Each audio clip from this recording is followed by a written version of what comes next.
Hello friends, welcome back to PCM. दोस्तों, आज के इस वीडियो में हम सोलर सिस्टम सौर प्रणाली को अध्ययन करने वाले हैं। उम्मीद करते हैं ये वीडियो आपको बहुत ही पसंद आएगा। तो चलिए शुरू करते हैं आज का वीडियो। इससे पहले अगर हमारे चैनल को आपने सब्सक्राइब नहीं किया है तो चैनल को सब्सक्राइब और वीडियो को लाइक ज़रूर कीजिएगा। उम्मीद करते हैं कि आप स्वच्छ और स्वस्थ होंगे। तो चलिए शुरू करते हैं सौर प्रणाली। साथ ही आप ध्यान रखें कि ये जो सौर प्रणाली से संबंधित जितने सारे क्वेश्चन हैं ये विभिन्न examination, railway, SSC, BPSC, Bihar SI, अन्यथा भारत के किसी भी प्रतियोगी परीक्षा के लिए अति महत्वपूर्ण है। तो चलिए दोस्तों शुरू करते हैं आज का वीडियो। और आज के वीडियो में सबसे पहले जानते हैं सूर्य के बारे में। देखिए दोस्तों, सूर्य जो है सौर मंडल के केंद्र में स्थित एक तारा होता है।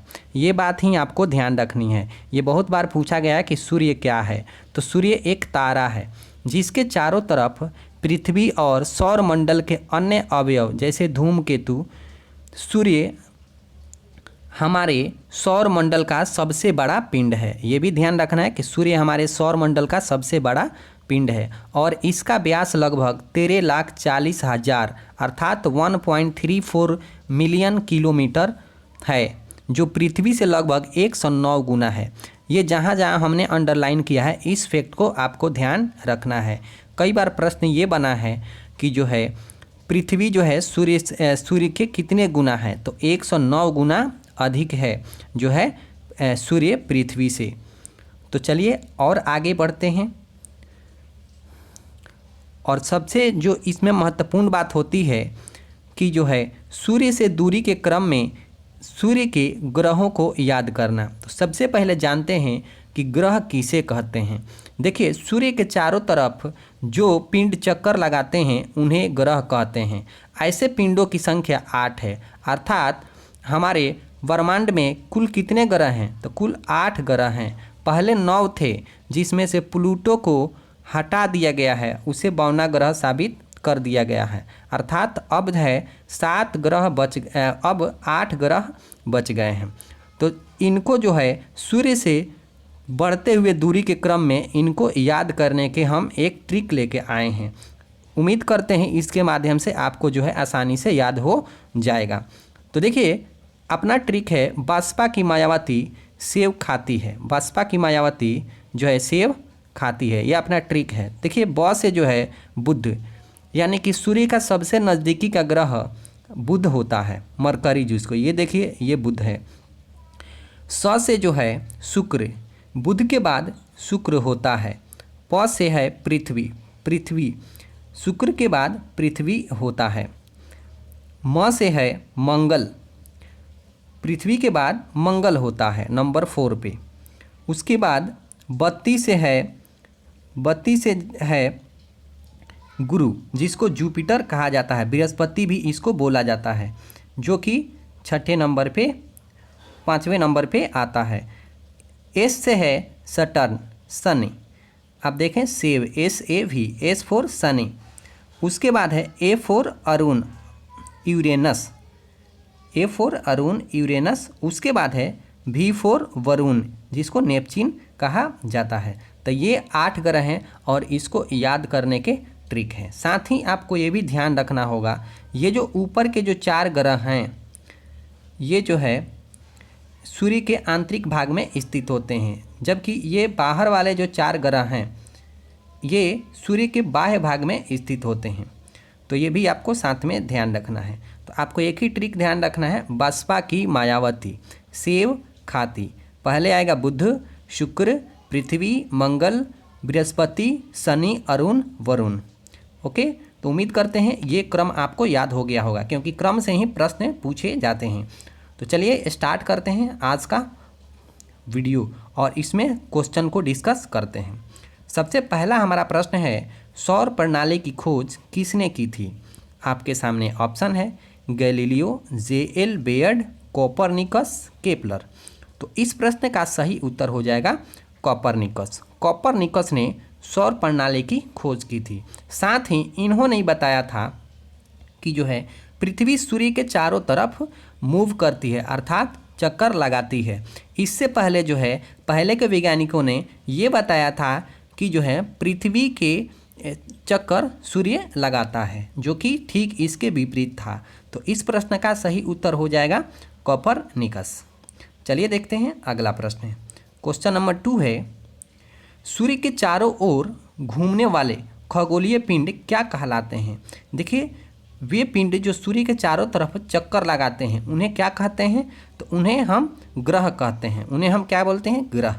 और भी डिस्कस कर लेते हैं, उपग्रह किसे कहते हैं। देखिए, वे पिंड जो ग्रहों के चक्कर लगाते हैं उन्हें उपग्रह कहते हैं। तो उपग्रह सबसे पहले जान लेते हैं। पृथ्वी का एक उपग्रह है जो कि बिल्कुल ही क्या है, प्राकृतिक उपग्रह है, जिसका नाम है चंद्रमा। तो ये भी आपको ध्यान रखेंगे, कई बार ये पूछा गया है कि पृथ्वी का एकमात्र प्राकृतिक उपग्रह कौन सा है? तो चंद्रमा है, क्योंकि चंद्रमा जो है पृथ्वी का चारों तरफ चक्कर लगाती है। तो इस प्रश्न का सही उत्तर हो जाएगा ग्रह। सूर्य के चारों ओर घूमने वाले पिंड क्या कहलाते हैं? तो ग्रह कहलाते हैं। चलिए देखते हैं अगला क्वेश्चन।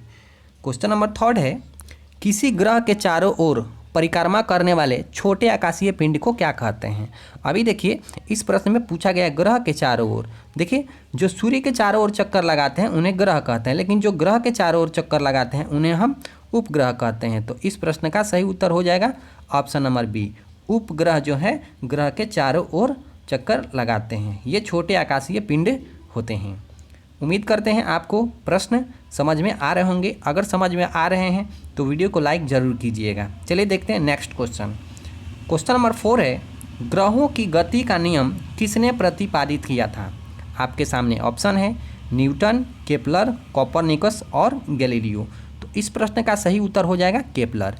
केपलर ने ग्रहों के गति का नियम दिया था। ये ध्यान रखिएगा, इसी दोनों में जो है हमेशा कन्फ्यूजन होते रहता है। तो देखिए, कोपरनिकस का कार्य क्या है भाई? तो ये ग्रहों की खोज किए थे। ये क्या किए थे? खोज किए थे।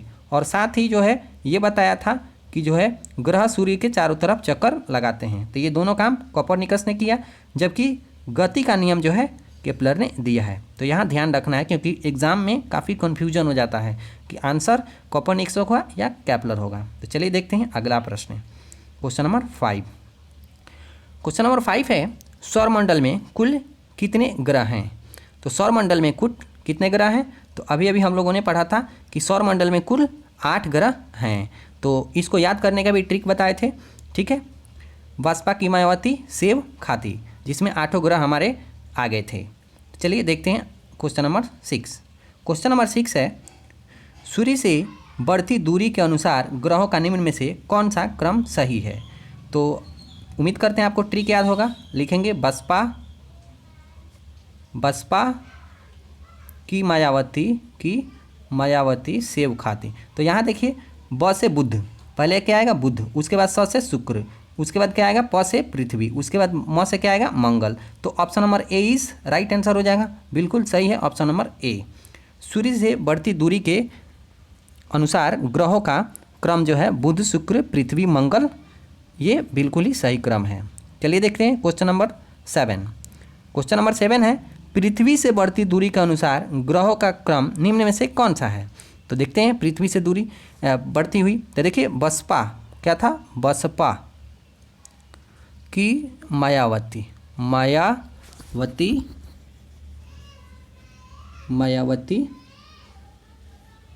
इसको मैं ठीक से लिख देता हूँ, बसपा की मायावती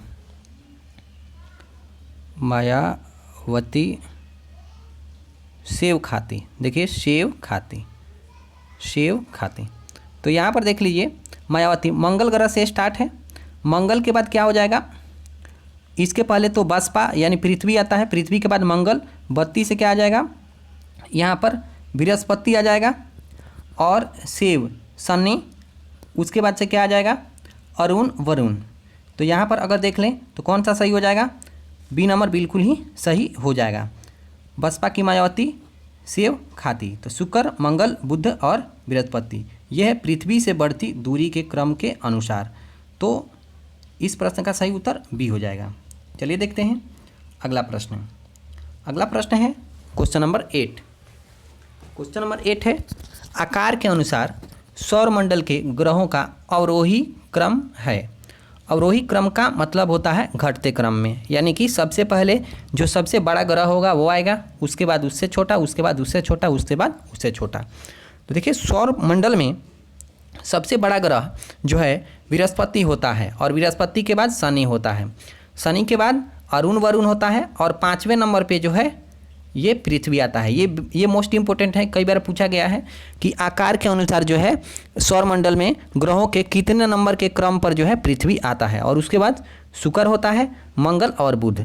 तो ये भी प्रश्न पूछा गया है, ये कौन सा ग्रह जो है पृथ्वी के समान है। तो देखिए शुक्र बिल्कुल पृथ्वी के समान है, यानी कि थोड़ा सा पृथ्वी से छोटा है शुक्र, अर्थात बिल्कुल ही समान है। तो इस प्रश्न का सही उत्तर अगर देख लें तो ऑप्शन नंबर ए बिल्कुल सही हो जाएगा। आकार के अनुसार सबसे बड़ा बृहस्पति, उसके बाद शनि, अरुण वरुण, पृथ्वी, शुक्र, मंगल और सबसे छोटा बुध होता है। चलिए देखते हैं क्वेश्चन नंबर 9। क्वेश्चन नंबर 9 है, निम्न में से कौन सौरमंडल का भाग नहीं है।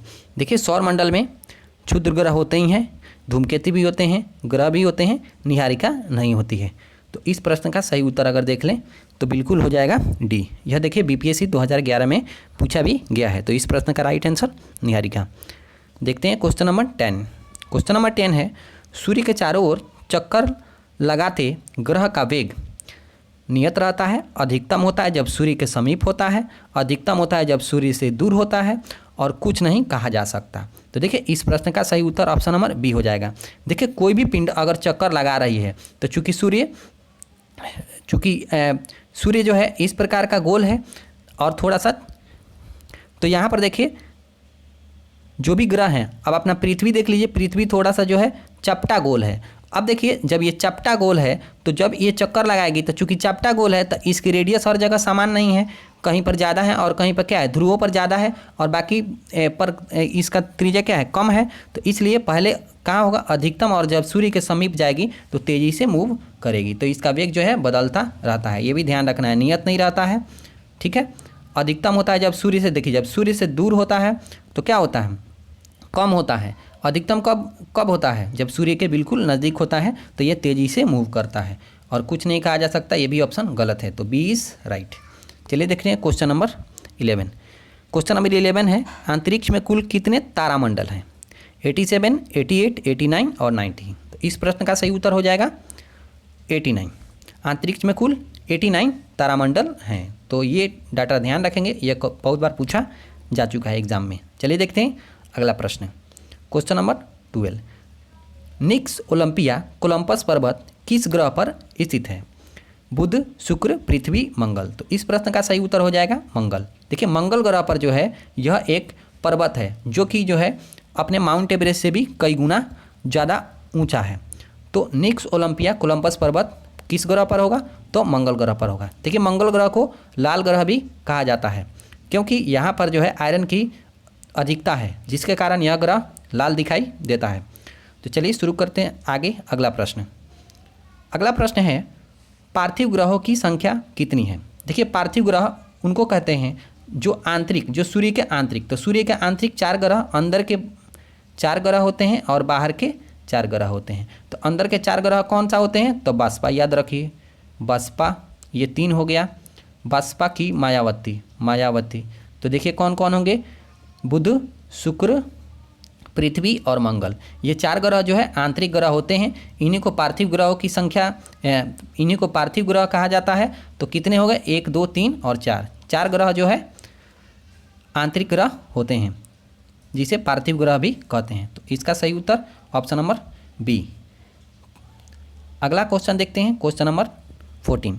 क्वेश्चन नंबर 14 है, निम्नलिखित में से कौन सा पार्थिव ग्रह नहीं है।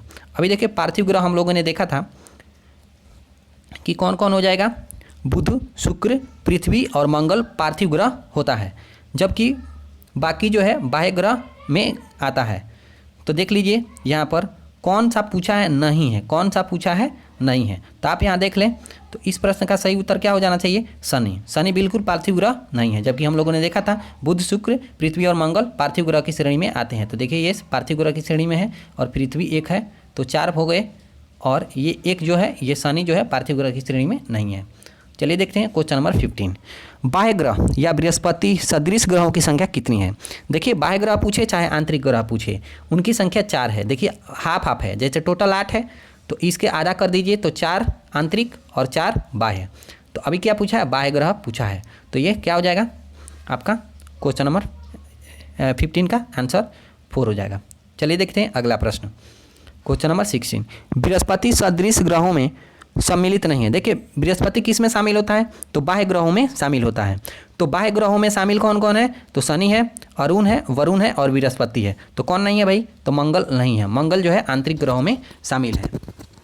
इस प्रश्न का सही उत्तर अगर देख लें तो बिल्कुल डी इज राइट हो जाएगा। चलिए देखते हैं क्वेश्चन नंबर 17। क्वेश्चन नंबर 17 है, निम्नलिखित में से किन 2 ग्रहों को छोड़कर शेष सभी ग्रह सूर्य के वामावर्त घूमते हैं। देखिए वामावर्त का मतलब होता है पश्चिम से पूरब, ठीक है, west to east, west to east, पश्चिम से पूरब। लेकिन ये पूछा है वामावर्त घूमते हैं, चारों ओर वामावर्त घूमते हैं, ठीक है। 2 ग्रहों को छोड़कर शेष सभी ग्रह वामावर्त घूमते हैं, यानी वेस्ट टू ईस्ट घूमते हैं। और 2 ग्रह ऐसे हैं जो ईस्ट टू वेस्ट घूमते हैं। तो उन दोनों ग्रह का क्या नाम है, तो उन दोनों ग्रह का नाम है शुक्र और अरुण। याद रखिएगा, ये बिल्कुल इंपॉर्टेंट क्वेश्चन है, बहुत बार पूछा गया है, बिल्कुल ही इंपॉर्टेंट प्रश्न है, ये इंपॉर्टेंट प्रश्न है, ठीक है। तो शुक्र और अरुण ऐसे याद रखते हैं, शुक्र कर अरुण, शुक्र कर अरुण कि मैं तेरे साथ घूमता हूँ, ऐसे याद रख सकते हैं, शुक्र कर अरुण कि मैं तेरे साथ ही घूमता हूँ। चलिए देखते हैं क्वेश्चन नंबर 18। क्वेश्चन नंबर 18 है, सौरमंडल का जन्मदाता किसे कहा जाता है। सौरमंडल का जन्मदाता किसे कहा जाता है, अर्थात सौरमंडल का पापा कौन है भाई, तो सूर्य है। सूर्य ही सौरमंडल का पापा है और जो है यही केंद्र में है और इसके चारों तरफ जो है ये सभी ग्रह चक्कर लगाते हैं। चलिए देखते हैं क्वेश्चन नंबर 19। ब्रह्मांड में विस्फोटी तारा कहलाती है। देखिए ब्रह्मांड में विस्फोटी तारा कौन कहलाती है, आपके सामने ऑप्शन है, धूमकेतु, उल्कापिंड, लुब्धक, अभिनव तारा। तो इस प्रश्न का सही उत्तर हो जाएगा अभिनव तारा। ब्रह्मांड में जो है विस्फोटी तारा अभिनव तारा को कहते हैं, ठीक है। तो इस प्रश्न का सही उत्तर अभिनव तारा हो जाएगा। अगला क्वेश्चन देखते हैं, क्वेश्चन नंबर 20। क्वेश्चन नंबर 20 है, वैज्ञानिक जिन्होंने सर्वप्रथम खोजा कि पृथ्वी सूर्य के चारों ओर घूमती है, उनका नाम है न्यूटन, डाल्टन, कोपरनिकस और आइंस्टीन। तो हम लोग पहले ही डिस्कस कर चुके हैं कि उनका नाम क्या है, कोपरनिकस। कोपरनिकस ने ही बताया था कि जो है पृथ्वी सूर्य के चारों ओर घूमती है और सूर्य जो है सभी ग्रहों के केंद्र में है। साथ ही इससे पहले जो वैज्ञानिकों के पास जो जानकारी थी वो ये थी कि पृथ्वी जो है केंद्र में है और सूर्य इसके चारों ओर क्या करता है, चक्कर लगाता है, जो कि गलत जानकारी थी। तो ये पहले बार किसने बताया, तो कोपरनिकस ने बताया। सही उत्तर सी। देखते हैं 21, क्वेश्चन नंबर 21 है, निम्न में से कौन सा ग्रह नहीं है जिसे प्राचीन भारतीय ग्रह मानते थे।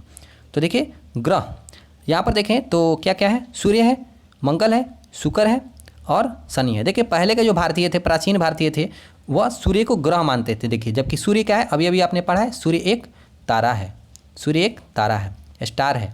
तो इस प्रश्न का सही उत्तर क्या हो जाना चाहिए, सूर्य। सूर्य इज राइट। अगला क्वेश्चन देखते हैं, क्वेश्चन नंबर 22। सूर्य के संगठन में सहायक गैस हैं। देखिए सूर्य 2 गैसों से मिला है, एक तो हाइड्रोजन से और एक हीलियम से। अगर हाइड्रोजन की प्रतिशत देख लें तो ये 71% पाया जाता है। कैसे याद करेंगे, तो देखिए पृथ्वी पर भी जल 71% पाया जाता है, तो सूर्य में भी हाइड्रोजन 71% पाया जाता है। बाकी जो है अन्य गैसें हैं जिसमें हीलियम ज़्यादा है।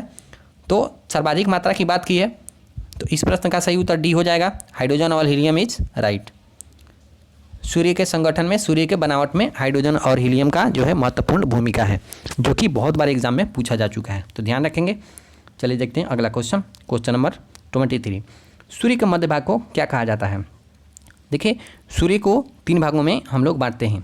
तो सूर्य के मध्य भाग को हम लोग प्रकाश मंडल कहते हैं, ठीक है। सूर्य के मध्य भाग को हम लोग क्या बोलते हैं, प्रकाश मंडल बोलते हैं। ऐसे याद रख सकते हैं, प्रकाश कहाँ से निकलता है, तो मीडियन से, बीच से प्रकाश निकलता है। तो सूर्य के मध्य भाग को हम क्या कहेंगे, प्रकाश मंडल। और सूर्य के सबसे बाहरी भाग को कोरोना या किरीट बोला जाता है। इसको भी ध्यान में रखेंगे, ठीक है। तो चलिए देखते हैं अगला क्वेश्चन। अगला क्वेश्चन है, सूर्य के ऊपर के भाग को क्या कहा जाता है। सूर्य के ऊपर के भाग को क्या कहा जाता है, तो ऊपर के भाग के क्या कहा जाता है, वर्णमंडल। इसको वर्णमंडल कहा जाता है। तो इस प्रश्न का सही उत्तर सी हो जाएगा। चलिए देखते हैं क्वेश्चन नंबर 25। सूर्य सदैव पूरब में निकलता है क्योंकि, देखिए सूर्य पूरब में क्यों निकलता है? तो अभी हमने बताया था कि सूर्य के जितने भी सारे ग्रह हैं वह जो है दुगो को छोड़कर, जिसमें शुक्र और अरुण है, ठीक है, शुक्र और अरुण को छोड़ करके सारे ग्रह जो हैं क्या पश्चिम से पूरब की ओर घूमते हैं, और पृथ्वी भी पश्चिम से पूरब की ओर घूमती है, ठीक है, वेस्ट टू ईस्ट ऐसे याद रखिएगा, क्योंकि इसी दोनों में एग्जाम में कन्फ्यूजन हो जाता है कि ईस्ट टू वेस्ट या वेस्ट टू ईस्ट, तो हमेशा पश्चिम से पूरब। तो इसका सही उत्तर ऑप्शन नंबर ए हो जाएगा। चलिए देखते हैं क्वेश्चन नंबर 26। नॉर्वे में अर्धरात्रि के समय सूरज कब दिखाई देता है? 21 मार्च को, 27 सितंबर को, 21 जून को और 22 दिसंबर को। तो इस प्रश्न का सही उत्तर हो जाएगा 21 जून। देखिए 21 जून को जो है नॉर्वे में सूर्य अर्धरात्रि के समय दिखाई देता है, क्योंकि उस समय सूर्य आर्कटिक पर चमकता है, इसलिए अर्धरात्रि में ही सूर्य दिखाई देता है। तो इस प्रश्न का सही उत्तर हो जाएगा ऑप्शन नंबर सी। चलिए देखते हैं क्वेश्चन नंबर 27। क्वेश्चन नंबर 27 है, एक ग्रह की अपने अक्ष में सूर्य से अधिकतम दूरी को क्या कहते हैं? देखिए मान लेते हैं ये सन है और ये दो ग्रह हैं, एक ग्रह 1 नंबर है और एक ग्रह क्या है 2 नंबर है। तो देखिए जब सूर्य से, अभी देखिए 1 नंबर ग्रह के बीच सबसे ज़्यादा डिस्टेंस है, क्योंकि ये हमारा जो है ग्रह 1 है और ये मूव करते करते ये सूर्य के सबसे दूरी वाले स्थिति में जा पहुंचा है, और सबसे नज़दीकी वाले स्थिति में ग्रह नंबर 2 है। तो यहाँ पर अगर आप देखें तो सबसे जब दूर सूर्य अपने कक्ष में सबसे अधिकतम दूरी पर किसी ग्रह के होता है तो उसको हम क्या बोलेंगे? तो उसको हम बोलेंगे क्या? ऑफशोर। अप माने क्या? ऐसे याद रख सकते हैं, अप माने ऊंचा यानी बहुत दूर, ठीक है, तो ऑफशोर बोलते हैं। और यही घटना ये देखिए 2 नंबर ग्रह के लिए ये बहुत नज़दीक है, तो इसको उपसौर बोलेंगे। तो इस प्रश्न का सही उत्तर क्या है? ऑफशोर। और देखिए अगला प्रश्न ठीक इसके उल्टा पूछा गया है, न्यूनतम दूरी पूछा है। तो जब न्यूनतम दूरी पूछेगा तो देखिए ये 2 नंबर के लिए है, देखिए 2 नंबर जो है ग्रह है वह सूर्य से बिल्कुल नज़दीक है, तो इसको क्या बोलेंगे? इसको उपसौर बोलेंगे। तो इस प्रश्न का सही उत्तर ए हो जाएगा। क्वेश्चन नंबर 29 देखते हैं, निम्नलिखित में से किनके बीच की औसत दूरी को खगोलीय एकक कहा जाता है? देखिए खगोलीय एकक एक डिस्टेंस मापने की इकाई है, डिस्टेंस मापने की इकाई है। तो इससे किसके बीच की दूरी मापी जाती है? तो देखिए पृथ्वी और सूर्य के बीच की दूरी को खगोलीय एकक से मापा जाता है। तो इस प्रश्न का सही उत्तर हो जाएगा पृथ्वी तथा सूर्य। चलिए देखते हैं क्वेश्चन नंबर 30। मध्य रात्रि सूर्य का क्या अर्थ है? मध्य रात्रि सूर्य का क्या अर्थ है? तो इसमें ऑप्शन है संध्या प्रकाश, उदीयमान सूर्य, बहुत चमकदार चंद्रमा और सूर्य का ध्रुवीय वृत्त में देर तक चमकना। तो बिल्कुल ही आप आइडिया लगा चुके होंगे, यही आंसर होने वाला है, क्योंकि 21 जून को आप देखें आर्कटिक पर सूर्य चमकता है, तो मध्य रात्रि में जो है सूर्य का उदय हो जाता है। तो इस प्रश्न का सही उत्तर बिल्कुल डी हो जाएगा। चलिए देखते हैं क्वेश्चन नंबर 31 कहता है मध्य रात्रि का सूर्य किस क्षेत्र में दिखाई देता है? तो आप देख सकते हैं ऑप्शन पड़ा है आपके सामने, भूमध्य सागर। देखिए भूमध्य सागर तो बीच में होता है और इस प्रकार बीच में है, और यहाँ दिन रात हमेशा बराबर होता है, और भूमध्य रेखीय क्षेत्र और आर्कटिक क्षेत्र और जो है जापान से पूरब के क्षेत्र। तो यहाँ पर बिल्कुल सही हो जाएगा आर्कटिक क्षेत्र, option number C is right. 32 देखते हैं, सूर्य में काला धब्बा क्या है? सूर्य में काला धब्बा क्या है? देखिए यह घटना जो है 105 वर्षों के बाद एक बार होती है। इस घटना के समय जो है शुक्र जो है सूर्य के सामने आ जाता है, जिसके कारण शुक्र में काला धब्बा दिखाई देने लगता है। देखिए यहाँ पर काला धब्बा दिखाई देने लगता है, अर्थात वे धब्बे जो सूर्य के वे पार्ट, ऐसे ही आप भी याद कर सकते हैं, सूर्य के वे पार्ट जो प्रकाश उत्सर्जित करने में असमर्थ होते हैं, जिसके कारण वहाँ काला धब्बा दिखाई देता है। आप यहाँ देख सकते हैं सभी में काला धब्बा दिखाई देता है, ठीक है, लेकिन यह शुक्र ग्रह के सूर्य के सामने आ जाने से उत्पन्न होता है। तो इस प्रश्न का अभी फिलहाल सही आंसर देखें तो ऑप्शन नंबर सी बिल्कुल ही सही है। यह घटना याद रखिएगा 105 वर्षों में होता है, और यह लास्ट में 6 जून को 2012 में हुआ था, 6 जून 2012 में हुआ है। तो यहाँ से आप 105 वर्ष और जोड़ लीजिए तो कब होने वाला है? तो जोड़ लीजिए 5 और 2 7, ये बहुत अभी 100 साल बाद होने वाला है। चलिए देखते हैं क्वेश्चन नंबर 32 है, सूर्य के रासायनिक मिश्रण में हाइड्रोजन का प्रतिशत कितना है? 71, 61, 75, 45। तो इस प्रश्न का सही उत्तर हो जाएगा 61, 71% जो है 71% जो है हाइड्रोजन से सूर्य बना है और बाकी हीलियम, निकेल, बाकी सब गैसें हैं। चलिए देखते हैं अगला प्रश्न। निम्न में से कौन सा एक तारा है? तारा की बात किया है तो आप देख सकते हैं ये चंद्रमा उपग्रह है पृथ्वी का, और जो है शुक्र ग्रह है, पृथ्वी भी ग्रह है, तो तारा कौन है बताइए? सूर्य। तो इस प्रश्न का सही उत्तर क्या हो जाएगा? डी। चलिए देखते हैं क्वेश्चन नंबर 35 है, सौर पृष्ठ पर लगभग कितना तापमान होता है? तो ये मोस्ट इम्पोर्टेंट क्वेश्चन है और इस पर इम्पोर्टेंट आप लिख सकते हैं, बहुत बार पूछा भी जा चुका है। तो 800 degree Celsius, 600 degree Celsius, 6000 degree Celsius और 1000 डिग्री सेल्सियस। तो इस प्रश्न का सही उत्तर हो जाएगा 6000 डिग्री सेल्सियस सूर्य के पृष्ठ का तापमान होता है, ध्यान रखेंगे। अगला क्वेश्चन है, सूर्य की सतह पर हाइड्रोजन के अलावा दूसरा कौन सा बहुतायत में पाया जाता है? कौन सा तत्व बहुतायत में पाया जाता है? तो हम लोग पहले भी बात कर चुके हैं कि 1 नंबर में है हाइड्रोजन और 2 नंबर में है क्या? हीलियम। सबसे ज़्यादा हाइड्रोजन पाया जाता है, उसके बाद किसका रैंक है? हीलियम का।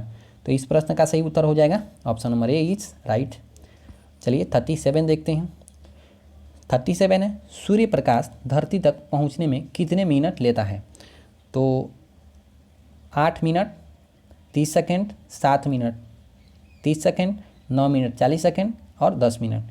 तो इस प्रश्न का सही उत्तर है option number A 8 minute 30 second. ये इस प्रश्न का उत्तर तो सभी लोग जानते हैं। तो चलिए देखते हैं अगला क्वेश्चन।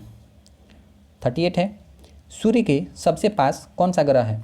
तो हम लोग क्रम याद रखे थे कैसे? बसपा और इधर सूर्य था, बसपा की मायावती सेव खाती, ये सन है हमारा, ये सन है। तो सबसे नज़दीक कौन है? आप देख लें, बुध। सबसे नज़दीक कौन है? बुध। तो यहाँ पे क्या हो जाएगा?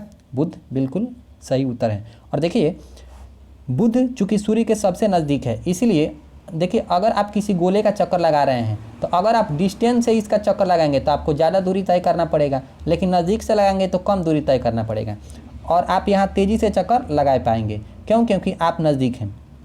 तो बुध सबसे नज़दीक है तो सबसे अधिक तेज़ी से यही घूमता है। यह मात्र जो है 88 दिनों में ही जो है सूर्य का पूरा एक चक्कर परिक्रमण कर लेता है। तो आप ध्यान रखेंगे सबसे अधिकतम वेग किसका है? तो बुध का है। सबसे नज़दीक कौन है? तो बुध है। सबसे छोटा कौन है? तो बुध है। ये सारा का आंसर बुध ही होने वाला है। तो चलिए देखते हैं आज का अगला क्वेश्चन। अगला क्वेश्चन है, बुध देख लीजिए, बुध नक्षत्र में एक वर्ष में दिनों की संख्या कितनी है? तो देखिए 88 दिन है, 88 दिन में ही यह क्या करता है? पूरा जो है सूर्य का पूरा परिक्रमा कर लेता है। चलिए देखते हैं 40 है, किस ग्रह में चंद्रमा की तरह कलाएं होती हैं? चंद्रमा की तरह कलाएं किस ग्रह में होती हैं? मंगल, बुध, बृहस्पति, शनि। तो इस प्रश्न का सही उत्तर हो जाएगा बुध। बुध में जो है ये इम्पोर्टेंट प्रश्न है, इसको ध्यान में रख सकते हैं। चंद्रमा की तरह किस में कलाएं होती है? तो बुध में। बिल्कुल बुध इज राइट। चलिए देखते हैं अगला क्वेश्चन।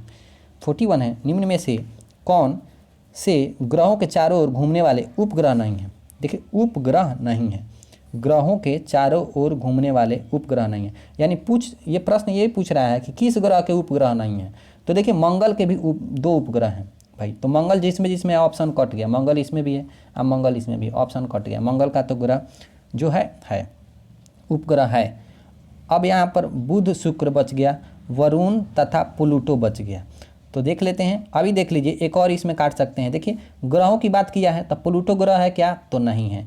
तो ये 2 ऑप्शन पहले ही कट गया था और प्लूटो ग्रह है ये नहीं है, तो ये भी ऑप्शन कट गया। तो हमारे पास क्या आंसर हो जाना चाहिए? बुध और शुक्र। तो थोड़ा सा दिमाग लगाएंगे तो आप आंसर इसका दे सकते हैं, क्योंकि हम लोग जानते हैं प्लूटो ग्रह नहीं है। तो option number B is right. चलिए देखते हैं 42, निम्नलिखित में से कौन सा ग्रह सूर्य का चक्कर सबसे कम समय में लगाता है? बिल्कुल जो भी नज़दीक होगा सबसे कम समय में चक्कर लगाएगा, तो क्या बुध इज राइट हो जाएगा। अभी हमने इस बात का डिस्कस भी किया है। चलिए देखते हैं 43, क्वेश्चन नंबर 43, सबसे तीव्र गति से घूमने वाला ग्रह, चक्कर लगाने वाला ग्रह कौन सा है? तो देखिए ये भी हमने बताया था कि सबसे तीव्र गति से भी यही घूमता है, सबसे जल्दी भी यही घूमता है, मात्र 88 दिनों में ही पूरा सूर्य का परिक्रमण कर लेता है और इसका वेग भी ज़्यादा है। तो इसका भी सही उत्तर बुध हो जाएगा। देखते हैं 44, निम्न में से किस ग्रह की परिभ्रमण गति सबसे अधिक है? सबसे अधिक। अब बताइए जो सबसे दूर होगा वो सबसे अधिक देर में परिभ्रमण गति करेगा सबसे, तो सबसे दूर कौन है ये, या सबसे जो बड़ा होगा? तो 2 चीज़ें यहाँ पर मैटर करती है। एक तो क्या? साइज, देखिए किसी भी गोले के बाहर अगर आप घूमेंगे तो मैटर करेगा एक आपका साइज और एक आपका क्या डिस्टेंस। अगर आपका साइज बड़ा है तो घूमने में भी देर लगेगा, अगर दूरी डिस्टेंस ज़्यादा है तो भी घूमने में देर लगेगा।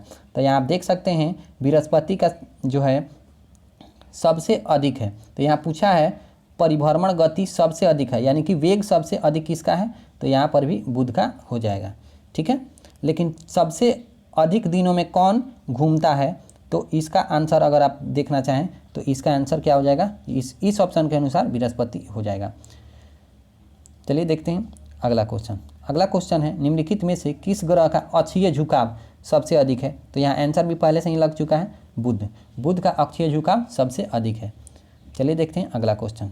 अगला क्वेश्चन है चंद्रमा के सदृश दिखाई देने वाला ग्रह है बुध, शुक्र, मंगल, वरुण।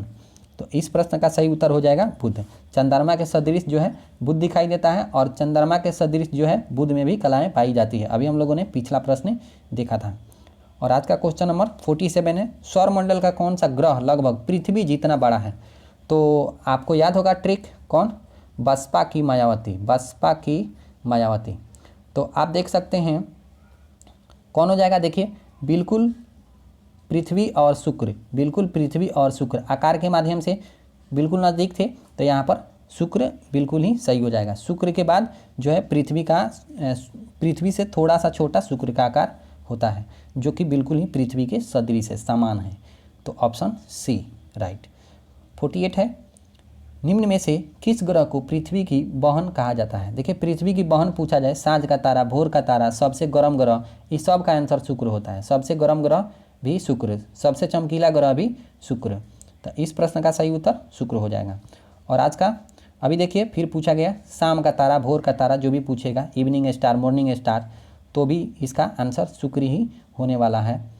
ठीक है, तो इसका आंसर शुक्र। और आज का अंतिम प्रश्न सबसे चमकीला ग्रह, देखिए चमकीला ग्रह भी पूछेगा तो भी आंसर शुक्र ही होने वाला है। तो आज के ये इस सौर प्रणाली के वीडियो का जो है पार्ट 1 था।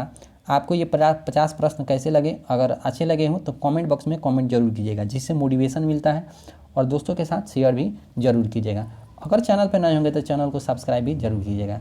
फिर मिलते हैं इसके पार्ट 2 को लेकर, तब तक के लिए धन्यवाद।